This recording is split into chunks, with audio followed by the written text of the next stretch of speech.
नमस्कार और इस खास चर्चा में आपका स्वागत है। आज तारीख है 12 सितंबर 2025 और हम आज यहाँ भारतीय शेयर बाजार के आज के सेशन के लिए क्या आउटलुक है उसको समझने की कोशिश कर रहे हैं। हमारे पास कई तरह के सोर्सेज हैं, मार्केट एनालिसिस रिपोर्ट्स हैं, न्यूज़ आर्टिकल्स हैं और हाँ, ढेर सारा टेक्निकल डेटा भी। आज का हमारा मकसद बिल्कुल साफ है। आज के ट्रेडिंग सेशन के लिए कौन से लेवल्स अहम हैं, ग्लोबल और घरेलू फैक्टर्स क्या कह रहे हैं, कहाँ रिस्क है, कहाँ मौके बन सकते हैं, ये सब समझना। और हाँ, ये विश्लेषण उन लोगों के लिए खास तौर पर काम का हो सकता है जो टेक्निकल एनालिसिस और चार्ट पैटर्न्स में गहरी दिलचस्पी रखते हैं। शायद वैसे ही जैसे हम अपने चैनल चार्ट मास्टर बीएन पर अक्सर डिस्कस करते हैं ना, चार्ट्स और लेवल्स। तो चलिए शुरू करते हैं, पढ़ते खोलते हैं और शुरुआत करते हैं उस सबसे अहम पॉइंट से जहां बाजार कल खड़ा था। निफ्टी 50 का वो 25,000 का साइकोलॉजिकल लेवल, उसके ऊपर टिके रहना। तो कल यानी 11 सितंबर को निफ्टी 50 ने क्लोजिंग दी 25,005.5 पर। जी, ये लगातार 7वां दिन था जब बाजार बढ़त में बंद हुआ है। 7th consecutive day। और 3 हफ्तों का हाई भी बिल्कुल। वो जो अहम 25,000 का निशान है ना, उसके ऊपर, और 24,994.32 का जो क्लासिक पिवट पॉइंट है, उससे भी ऊपर। हाँ, टेक्निकली बहुत अहम है ये। दूसरी तरफ बैंक निफ्टी को देखें तो वो 54,670 पर बंद हुआ, अपने रेजिस्टेंस जोन के पास ही, मतलब 54,750 55,000 का जो जोन है वहीं कंसोलिडेट कर रहा है। बिल्कुल, ऐसा लग रहा है जैसे अगले मूव की तैयारी हो रही हो। हाँ, और सेंसेक्स भी वो 81,548.73 पर स्थिर रहा। पिछले करीब 6 सेशन में बाजार ने लगभग 1.6% की बढ़त दिखाई है। बिल्कुल, और ये जो 25,000 का लेवल है ना, ये सिर्फ एक नंबर नहीं है। इसके ऊपर टिके रहना ट्रेडर्स का कॉन्फिडेंस दिखाता है। टेक्निकली देखें तो एक बड़ी बात है, जैसा हम चार्ट्स पर देखते हैं। और हाँ, जैसा आपने कहा, बैंक निफ्टी का अपने रेजिस्टेंस के पास रुकना, कंसोलिडेट करना, ये साफ संकेत है कि बाजार बहुत बारीकी से देख रहा है कि क्या ये लेवल पार होगा। एक ब्रेकआउट की पॉसिबिलिटी तो है। अच्छा, अब बात करते हैं ग्लोबल फैक्टर्स की। इनका क्या असर पड़ सकता है? एक बड़ा अपडेट तो अमेरिका से है, वहां के महंगाई के आंकड़े, सीपीआई डेटा जो कल आया। हाँ, वो बहुत जरूरी था। अगस्त 2025 में साल दर साल महंगाई बढ़कर 2.9% हो गई। जुलाई में ये 2.7% थी। बड़ी है। और ये जनवरी 2025 के बाद सबसे ज्यादा है। कोर सीपीआई वो 3.1% पर स्थिर रही, लेकिन महीने दर महीने देखें तो सीपीआई 0.4% बढ़ी है। हाँ, ये जुलाई की 0.2% बढ़ोतरी से डबल है और एनालिस्ट की उम्मीदों से भी ज्यादा। बिल्कुल। और देखिए, दिलचस्प बात यह है कि ये डेटा कब आया है? ठीक अगले हफ्ते होने वाली फेडरल रिजर्व की पॉलिसी मीटिंग से पहले। हाँ, टाइमिंग बहुत क्रूशल है। ज्यादातर लोग तो यही मान रहे हैं कि फेड रेट कट करेगा 25 बेसिस पॉइंट्स का। दरें शायद 4.25 से 4.50% की रेंज में आ जाएंगी। लेकिन ये जो महंगाई के आंकड़े उम्मीद से ज्यादा आ गए ना, ये फेड को थोड़ा सोचने पर मजबूर कर सकते हैं। हो सकता है कि भविष्य की रेट कट को लेकर वो ज्यादा सतर्क हो जाएं। अच्छा। और इसका सीधा असर कहां पड़ेगा? भारत जैसे उभरते बाजारों में आने वाले विदेशी निवेश पर, एफआईआई फ्लो पर। तो थोड़ी अनिश्चितता बन सकती है। ये एक रिस्क फैक्टर है जिस पर नजर रखनी होगी। बिल्कुल। और एक और ग्लोबल डेवलपमेंट है जो भारत के लिए काफी मायने रखता है। चीन भारत संबंधों में थोड़ी गर्माहट दिख रही है। हाँ, वो एससीओ समिट के बाद से। जी, 31 अगस्त को जो एससीओ समिट में प्रधानमंत्री मोदी और राष्ट्रपति शी जिनपिंग की मुलाकात हुई थी, उसके बाद से हमारे सूत्रों के मुताबिक कुछ अहम बातें चल रही हैं। जैसे कि 2020 से जो सीधी पैसेंजर फ्लाइट्स बंद थीं, उन्हें फिर से शुरू करने की बात हो रही है। अच्छा, ये तो बड़ी बात है। लोकल चीजों के लिए बॉर्डर ट्रेड पर भी चर्चा है। और fertilizer, rare earth minerals, tunnel boring machine जैसी जरूरी चीजों की चीनी सप्लाई जो रुकी हुई थी, उसे भी शायद फिर से शुरू किया जाए। इंपॉर्टेंट सप्लाईज हैं। और ये भी कहा जा रहा है कि भारत के मैन्युफैक्चरिंग और रिन्यूएबल एनर्जी सेक्टर में चीन से निवेश भी आ सकता है। ये काफी सिग्निफिकेंट डेवलपमेंट्स हो सकते हैं अगर सच में होते हैं तो। हाँ, और ये सब कब हो रहा है? जब अमेरिका भारत ट्रेड रिश्तों में थोड़ी, कह सकते, खटास दिख रही है। अमेरिका ने भारतीय एक्सपोर्ट पर टैरिफ बढ़ाकर टोटली 50% कर दिया है। पहले के 25% पर 25% और। सही कहा। तो अगर हम इसे बड़ी पिक्चर में देखें तो ये जो डिप्लोमेटिक शिफ्ट चीन के साथ दिख रहा है, वो भारत के लिए नए इकोनॉमिक रास्ते खोल सकता है। शायद जो अमेरिका के साथ ट्रेड टेंशन का असर है उसको कुछ हद तक कम करने में मदद मिले। हो सकता है। लेकिन हाँ, यहाँ ये साफ करना जरूरी है कि हम सिर्फ वो बता रहे हैं जो हमारे सोर्सेज में है। इनका असल असर क्या होगा, कितना होगा, ये तो वक्त ही बताएगा। इस पर लगातार नजर रखनी होगी, ये काफी कॉम्प्लेक्स सिचुएशन है। सही कहा। अच्छा, आज सुबह एशियाई बाजारों से कैसे संकेत थे? वहां से भी अच्छे संकेत मिले हैं। जापान का निक्केई 225 करीब 0.41% ऊपर था। अच्छा। दक्षिण कोरिया का कोस्पी भी 0.83% चढ़ा हुआ था और हांगकांग का हैंग सेंग फ्यूचर्स वो भी 26,464 पर मजबूती दिखा रहा था। मतलब एशियन मार्केट्स पॉजिटिव थे। हाँ, और कल अमेरिकी बाजार तो रिकॉर्ड हाई पर बंद हुए थे। डाउ जोन्स 1.36% ऊपर था। वो फेड रेट कट की उम्मीदों पर। बिल्कुल।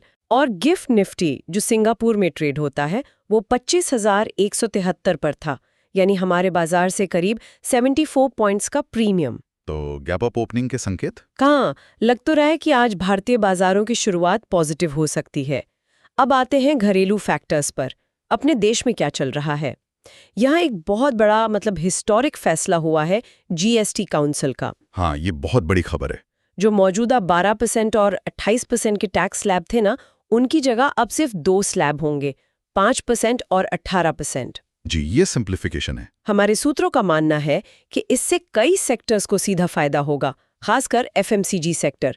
उनका कंप्लायंस का बोझ कम होगा, मार्जिन सुधर सकते हैं। हाँ, उनके लिए तो काफी अच्छा है। ऑटोमोटिव सेक्टर, छोटी कारें और 350 सीसी तक की बाइक सस्ती हो सकती हैं। तो डिमांड बढ़ सकती है। बिल्कुल। और कंज्यूमर ड्यूरेबल्स के लिए भी टैक्स स्ट्रक्चर आसान हो जाएगा। ये वाकई एक बहुत बड़ा कदम है। टैक्स स्लैब कम होने से न सिर्फ कंपनियों के लिए काम आसान होगा, बल्कि कई चीज़ों के दाम भी कम हो सकते हैं।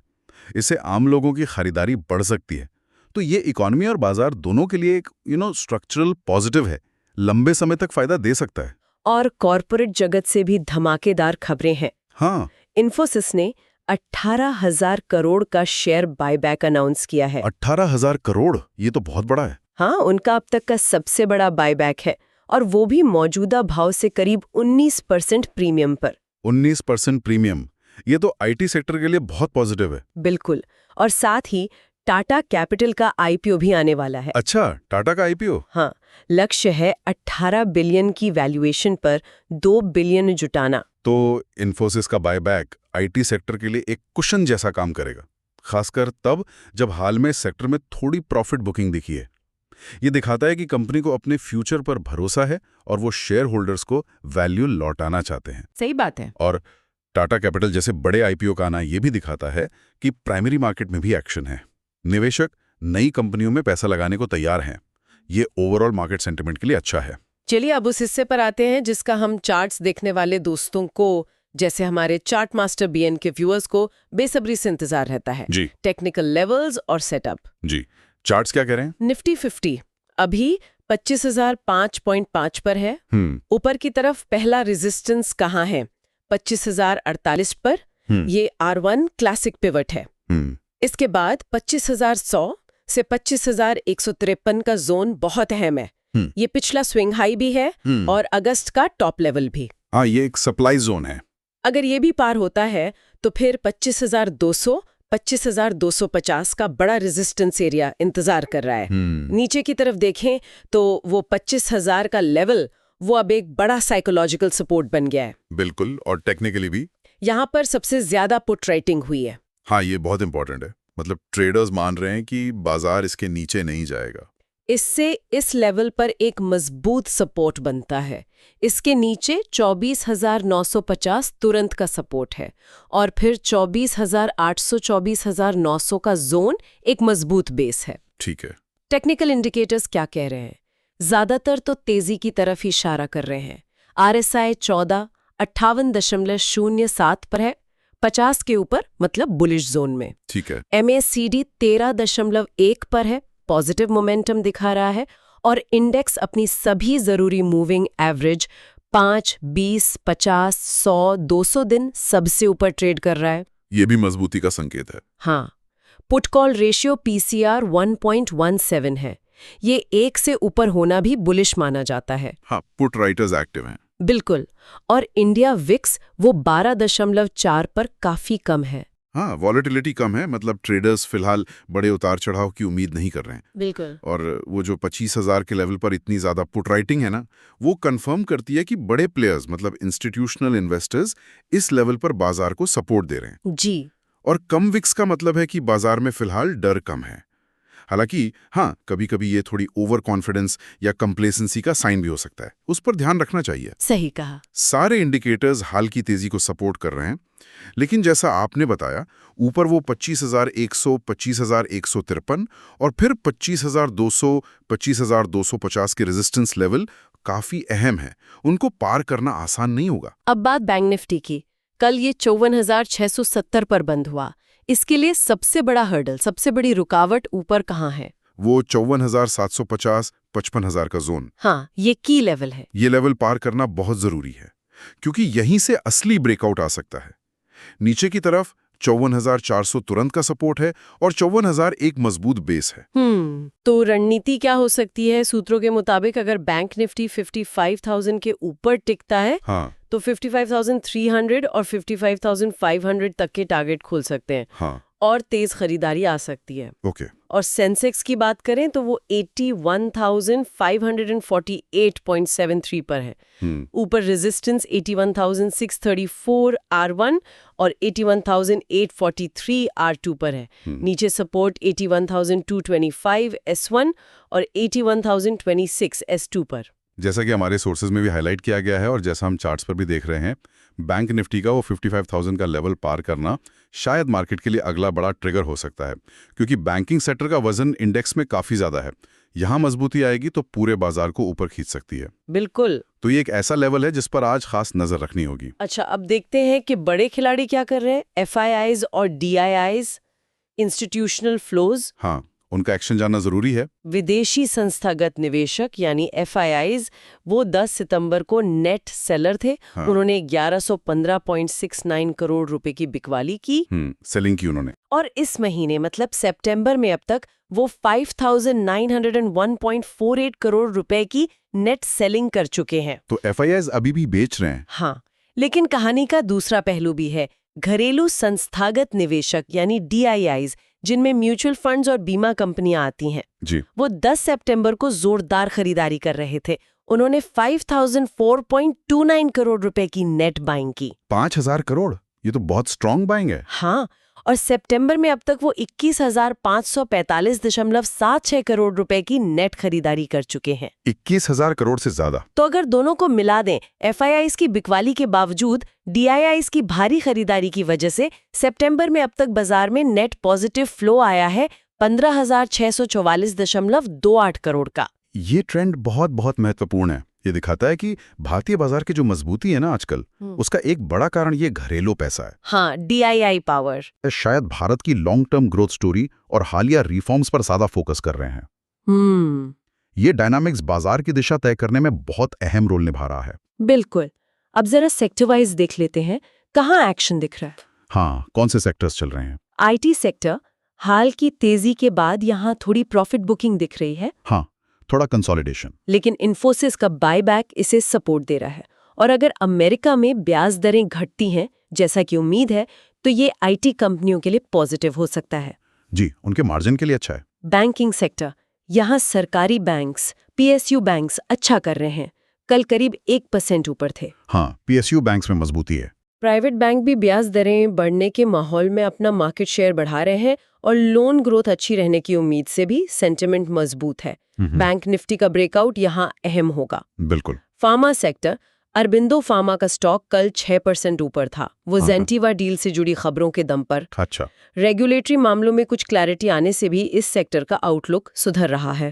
फार्मा में भी कुछ एक्शन है। एनर्जी और इंफ्रा, गेल, NTPC, NHPC जैसे सरकारी शेयर पॉलिसी उम्मीदों पर मजबूत दिख रहे हैं। और अदानी ग्रुप के स्टॉक्स में भी हाल की तेजी बनी हुई है। साफ तौर पर सेक्टर रोटेशन चल रहा है। हाँ, पैसा घूम रहा है। पैसा एक सेक्टर से निकलकर दूसरे में जा रहा है। हाँ। कौन से सेक्टर लीड कर रहे हैं, कौन से पिछड़ रहे हैं, इस पर नजर रखने से इंट्राडे ट्रेडर्स को अच्छे मौके मिल सकते हैं। हाँ। आप देख सकते हैं कि हर सेक्टर की चाल के पीछे कोई ना कोई खास वजह है। कहीं पॉलिसी है, कहीं कॉर्पोरेट एक्शन, कहीं ग्लोबल संकेत। बुझाई गई है, क्या लेवल्स दिए गए हैं। हाँ, आज के लिए क्या प्लान हो सकता है? निफ्टी 50 25,009 के ऊपर बने रहने पर खरीदने की सलाह है। लक्ष्य 25,100, फिर 25,200 और 25,250 तक हो सकते हैं। ठीक है। स्टॉप लॉस 24,950 के नीचे रखने की सलाह है।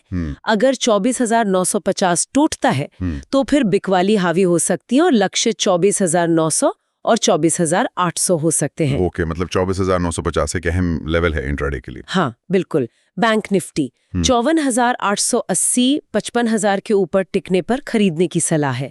लक्ष्य 55,300 55,500 हो सकते हैं। वो ब्रेकआउट लेवल्स। हाँ, स्टॉप लॉस 54,300 के आसपास रखने को कहा गया है। और एक और बात, 54,400 का जो सपोर्ट लेवल है उसके पास खरीदने का मौका भी देखा जा सकता है अगर वहां से बाउंस मिलता है तो। मतलब बाय ऑन डिप्स की स्ट्रेटजी। जी, सपोर्ट पे खरीदारी ध्यान रखने वाली हैं, जैसे सपोर्ट लेवल्स के पास खरीदारी करना, पूरे दिन ग्लोबल संकेतों पर नजर रखना, खबरों के आधार पर सेक्टर्स में स्विच करना यानी सेक्टर रोटेशन खेलना, और सबसे जरूरी स्टॉप लॉस लगाकर अनुशासन बनाए रखना, क्योंकि बाजार में उतार चढ़ाव कभी भी आ सकता है। बिल्कुल, डिसिप्लिन बहुत जरूरी है। और यहीं पर रिस्क मैनेजमेंट की बात आती है। ये समझना भी जरूरी है कि कौन से खतरे हैं जो बाजार का मूड बिगाड़ सकते हैं। हाँ, रिस्क क्या है? हमारे सूत्रों ने कुछ मुख्य जोखिमों का जिक्र किया है। पहला, वही अमेरिकी महंगाई, जो फेड को ब्याज दरें घटाने से रोक सकती है या देरी करवा सकती है। ये सबसे बड़ा ग्लोबल रिस्क है अभी। दूसरा, रुपए की कमजोरी। रुपया अपने रिकॉर्ड निचले स्तर 88.44 के करीब है। कमजोर रुपया इंपोर्ट महंगा करता है, महंगाई बढ़ा सकता है। हाँ, ये भी एक चिंता है। तीसरा, जियोपॉलिटिकल टेंशन, खासकर मिडिल ईस्ट में, जिसका असर कच्चे तेल की कीमतों पर पड़ता है। तेल महंगा होना भारत के लिए अच्छा नहीं है। बिल्कुल। चौथा, वैल्यूएशन की चिंता। बाजार हाल के करेक्शन के बावजूद अभी भी महंगे जोन के पास ही ट्रेड कर रहा है। और पांचवा, ग्लोबल ग्रोथ की चिंताएं। अगर दुनिया की बड़ी अर्थव्यवस्थाओं में मंदी आती है तो भारत के एक्सपोर्ट पर असर पड़ेगा। ठीक है। तो कुल मिलाकर देखें तो माहौल सावधानी के साथ पॉजिटिव है, कॉशियसली ऑप्टिमिस्टिक कह सकते हैं। लेकिन इन रिस्क फैक्टर्स पर लगातार नजर रखना बहुत जरूरी है। कोई भी नेगेटिव खबर सेंटिमेंट को जल्दी बदल सकती है। तो फिर आज के लिए क्या निचोड़ निकलता है? समराइज करें तो आज 12 सितंबर 2025 भारतीय बाजारों के लिए एक, कह सकते हैं, सतर्क आशावाद वाला दिन लग रहा है। हाँ, कॉशियस ऑप्टिमिज्म।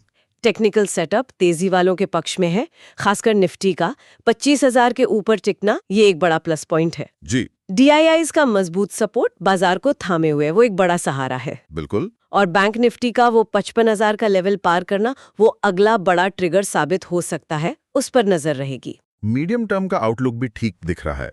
घरेलू सुधार जैसे GST का सरलीकरण, चीन भारत रिश्तों में सुधार की उम्मीदें, अमेरिका में ब्याज दरें घटने की संभावना, ये सब बाजार को सपोर्ट कर सकते हैं आगे चल के। लेकिन हाँ, इंट्राडे ट्रेडर्स को बहुत सावधान रहना होगा।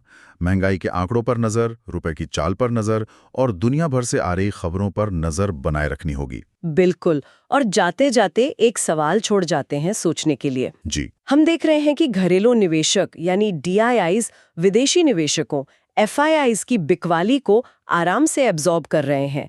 लेकिन अगर ग्लोबल अनिश्चितता और बढ़ती है या कोई बड़ा ग्लोबल शॉक आता है तो ये ट्रेंड कब तक टिक पाएगा? हाँ, ये एक अच्छा सवाल है। वो कौन सी स्थितियां या फैक्टर्स हो सकते हैं जो भविष्य में DIIs के इस दबदबे को चुनौती दे सकें? इस पर जरूर सोचिएगा। अगर वीडियो उपयोगी लगा हो तो लाइक और शेयर जरूर करें। ऐसी ही रोजाना मार्केट एनालिसिस और ट्रेडिंग सेटअप्स के लिए चैनल को सब्सक्राइब करें और बेल आइकन दबाएं। मिलते हैं अगली ट्रेडिंग सेशन में।